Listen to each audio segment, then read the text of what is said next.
Welcome back to our channel where we share updates and untold stories about Catherine, Princess of Wales, and her royal family. Today, we bring you some news. King Charles's surprising announcement left William and Catherine in tears. The source said that the last will of King Charles left many members of the royal family in a state of shock, and they questioned the need for King Charles to make these wills given that he is still attempting to participate in a great deal of royal engagements. Where does the true truth lie hidden? It has been reported that King Charles, together with his wife Queen Camilla, provided an unexpected update on his disease when they were out together. According to a source with knowledge of the matter, King Charles has expressed his desire to participate in as many royal engagements as possible. He has expressed remorse that his reign has been filled with negative circumstances for the royal family and has suffered from health issues as well as a breach with his second son and his younger brother, Prince Andrew. In a move that went against centuries of royal caution, King Charles Roman III made his first personal public statements about his cancer treatment on May 14, 2025, when he was attending a garden party at Buckingham Palace. While leaning on his cane and basking in the warmth of the spring weather, the monarch, who was 76 years old at the time, had an unscripted chat with Stamford Coluise, who was 22 years old and enduring his own cancer treatment. "It's usually about your eating habits and what food you consume," the king said in an open and honest manner about the mental and physical toll that the program had on him. He also underlined the importance of nutrition. His tone was friendly and honest as he confided it can be of assistance. This moment was unique for a royal institution that has historically kept topics pertaining to personal health locked away behind the gates of the palace. Not only did it represent the first time that a sitting British king had publicly recognized his sickness in such personal terms, but it also helped to humanize the sovereign in the perspective of a country. During the latter part of the same week, King Charles and Queen Camilla were seen attending another gathering at the palace, where they were seen mixing with supporters in a friendly manner, their laughing blending in with the overall buzz of talk. The readiness of the king to swap cancer stories with other cancer patients and caregivers was recorded in the headlines, highlighting the king's openness to show unity rather than semnity. The event was seen by royal analysts as a significant turning point in Charles's reign. Following many months of terse official declarations, the king was now opting for openness rather than reluctance. Through his candid discussion of his treatment and prognosis, Charles recognized not only his own mortality, but also his connection to the millions of people in the United Kingdom who are afflicted with cancer on an annual basis. This newfound honesty extended to a highly personal written letter that Charles issued on April 30th, 2025, in preparation for a banquet at Buckingham Palace that was held in honor of cancer organizations. It was in this document that he pondered how the moment he was given a diagnosis, he went from being a remote icon to being one of the statistics of the 390,000 yearly cancer cases that occur in Britain.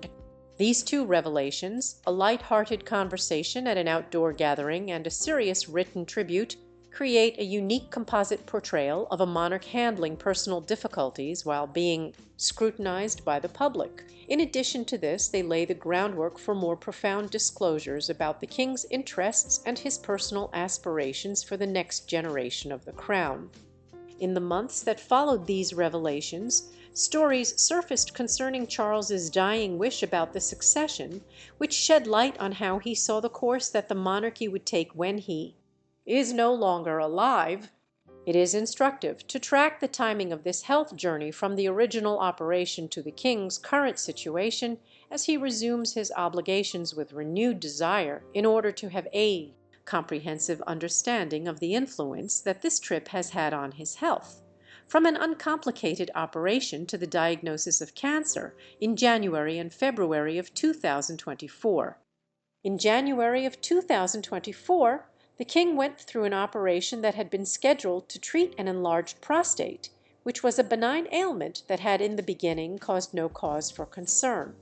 Medical professionals from the palace gave the public their word that there was no indication of cancer in the prostate itself.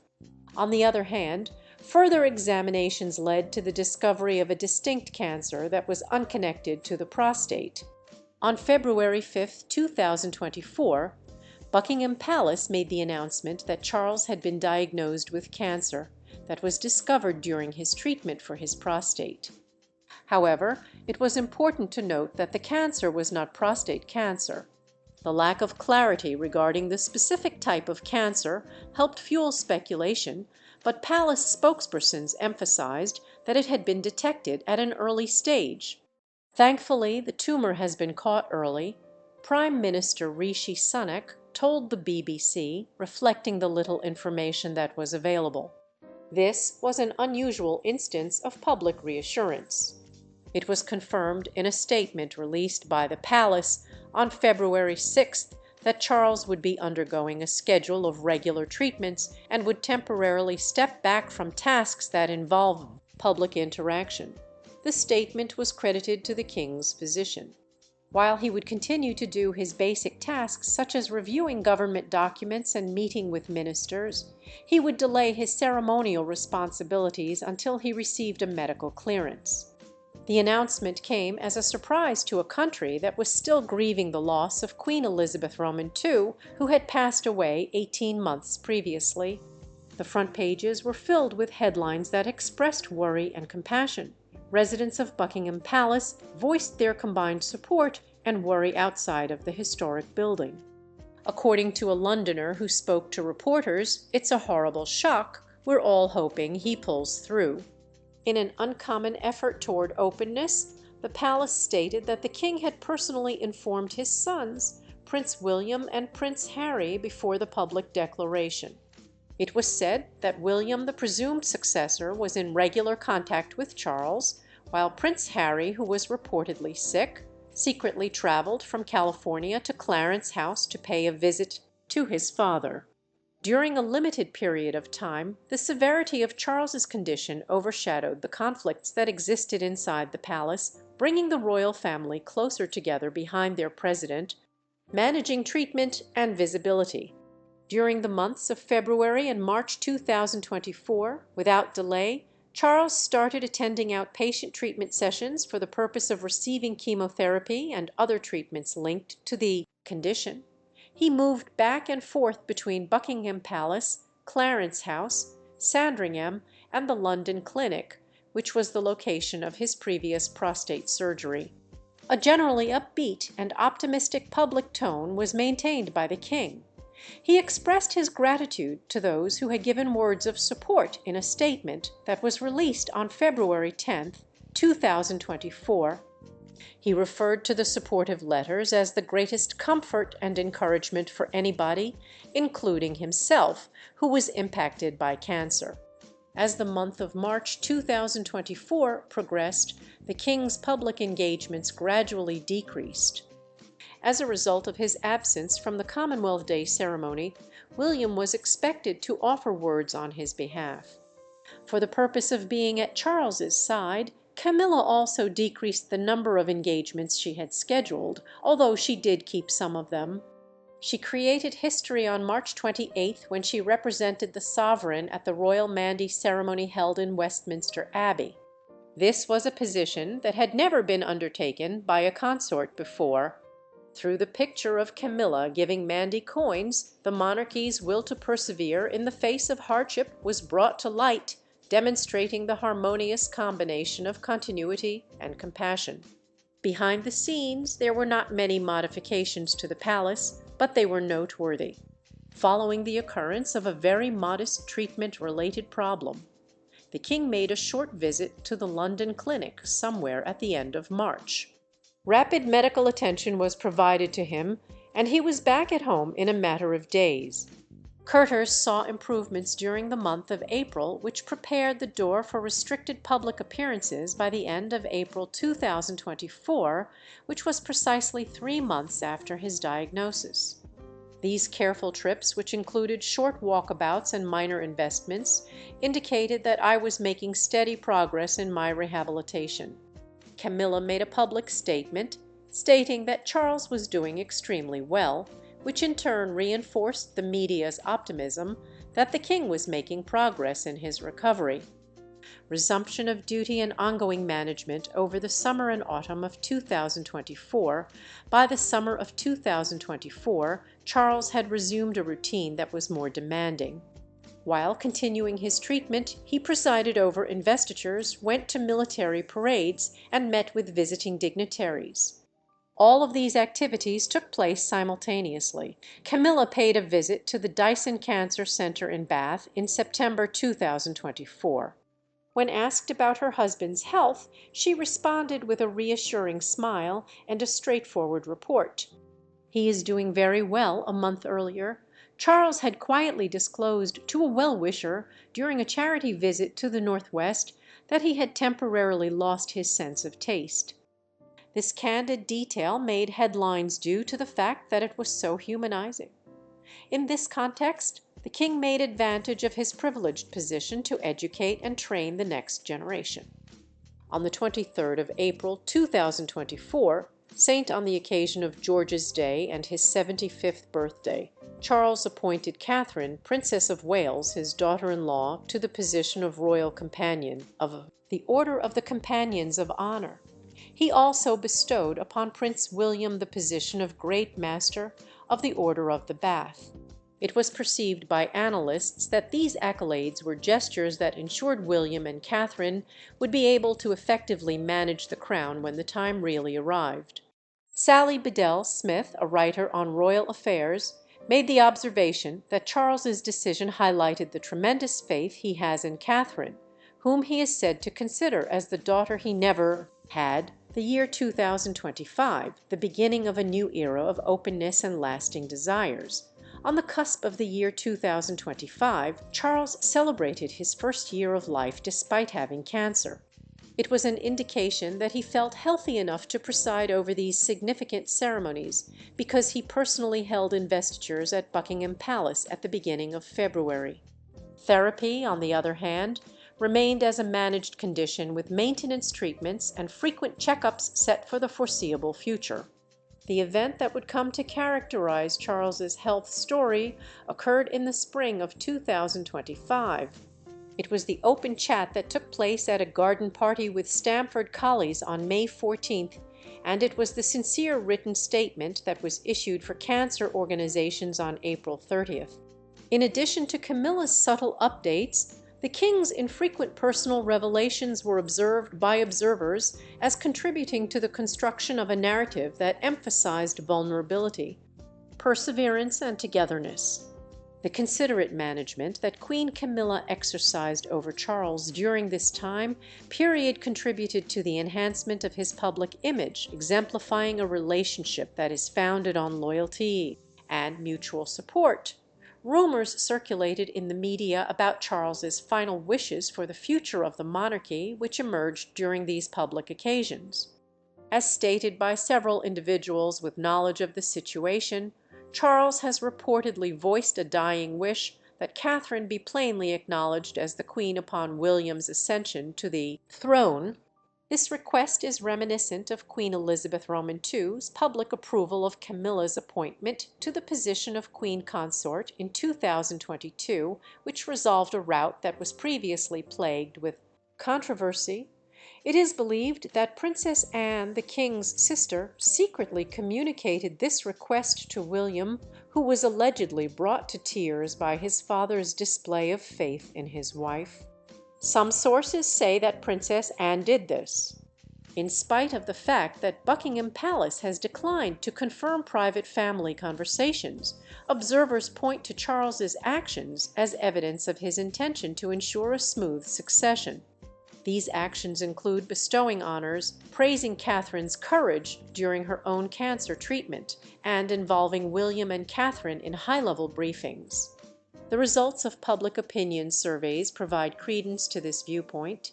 In April 2024, YouGov reported a 76% approval rating for Catherine, which was higher than William's 73% rating.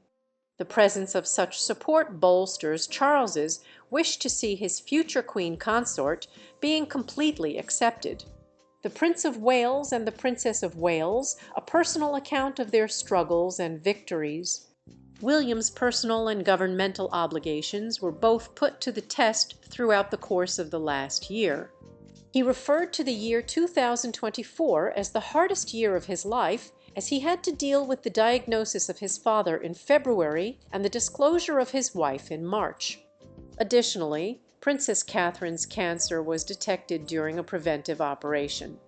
Catherine's video declaration, which she made on March 22nd and in which she discussed the complex, scary, and unpredictable nature of her treatment, reverberated throughout the country and mirrored a shared culture of transparency that had started with the king's admissions. William managed to strike a balance between his own agony and his public responsibility by withdrawing from some engagements in order to protect his young family, which included Prince George, Princess Charlotte, and Prince Louis, while still ensuring that essential state tasks were carried out. In an interview that took place in South Africa in November 2024, he lauded the tenacity of his father and wife, openly acknowledging that their fortitude served as a source of motivation for him. After Catherine finished her chemotherapy treatment in September 2024, William publicly hailed her recovery, and onlookers noticed that she had a lighter and more relaxed attitude during the process. At the beginning of the year 2025, William's remarks showed a fresh seriousness. He expressed gratitude to the general public for their support through the joys and challenges of the past year, and he emphasized the importance of maintaining momentum because you've got to keep going. With the assistance of Princess Anne, who was appointed as a counselor of state, William was able to find both guidance and active support, which enabled him to concentrate on his family when it was necessary. This ensured that the functions of the monarchy continued without interruption. The steadfast liaison of the monarchy is none other than Princess Anne. Throughout the whole process, Princess Anne served as a source of continuity and guidance, standing alongside her brother and nephew. After being promoted to the position of Counselor of State in the latter half of 2022, she managed investitures and regional trips with ease while Charles was receiving treatment. In private, she acted as a mediator for family debates over titles and succession. In February of 2024, she was responsible for orchestrating Prince Harry's low-key visit to Sandringham, which ensured that the father and son were able to spend time together away from the attention of the media. Anne's personal resiliency, which was shown by her speedy return to duty after a riding accident in June 2024, contributed to the strengthening of her image as the monarchy's unflinching workhorse. Despite the unparalleled personal struggles that its key people were going through, her presence provided the public with the reassurance that the institution would continue to be rooted in duty and tradition, a response from the nation and the prospects for the monarchy. There was an outpouring of compassion from the people of Britain in response to the king's diagnosis. Flowers, notes, and prayers came on the scene in numbers. The colorful words on the more than 7,000 cards that were presented to Buckingham Palace were included in the red boxes that were given to the king on a daily basis so that he could read them. Video recordings that were made public by the palace showed Prince Charles smiling in the midst of the shows of love. His laughing at the cheeky cards reflected a monarch who was buoyed by the support of his people. Surveys indicated that the public's fondness for the crown increased as a result of this vulnerability. Charles had a score of 63% from the Ipsos, while Catherine received a score of 76%. Charities that work to combat cancer have attributed increased contributions and greater awareness to the royal family's willingness to be transparent. During this time, discussions on long-term succession planning were taking place. as a result of comparisons to the abdication of Queen Margrethe Roman II of Denmark in January 2024, discussions surfaced over the possibility that Charles would one day follow in her footsteps. Constitutional experts emphasized that British law allows for regency rather than abdication, and palace officials reaffirmed that Charles had no intention of stepping down from his position. Late in the month of April 2025, when the king was in Italy on a state visit with Camilla, he engaged himself in diplomatic engagements and even made time for a short private anniversary retreat, maybe on the recommendation of a physician. A heightened emphasis on mentoring William and Catherine, including their participation in strategic meetings and foreign briefings, was seen by those with knowledge of the situation. According to the observation of one of the aides, the king is aware that the clock is ticking and he desires that the transition upon its arrival be as seamless as possible. During the course of these months, the monarchy has emerged from the crisis with a restored sense of unity, intent, and confidence from the general public. With strong support from Queen Camilla and Princess Anne, King Charles continues to strike a balance between his duties and his treatment of the people. After going through their own struggles, William and Catherine are now in a position to serve as role models for the next generation. The narrative of Charles's health, which was previously a private matter, has become an unexpected catalyst for royal openness and a reaffirmation of the link that the crown has with its citizens. In a recent speech that he gave at a charity event for cancer, Charles summed up this trip in straightforward words, saying, "We as a family have been through a difficult time, just as many families have. The experience has only strengthened our bond with each other and with all of you." As Britain watches this chapter unfold, the king's unguarded reflections and final wishes cast a defining light on his legacy. A sovereign who faced mortality with courage, who prioritized family and duty, and who sought to ensure the monarchy's future was in capable, compassionate hands. Thank you for watching the video. Please let us know your thoughts, and goodbye for now.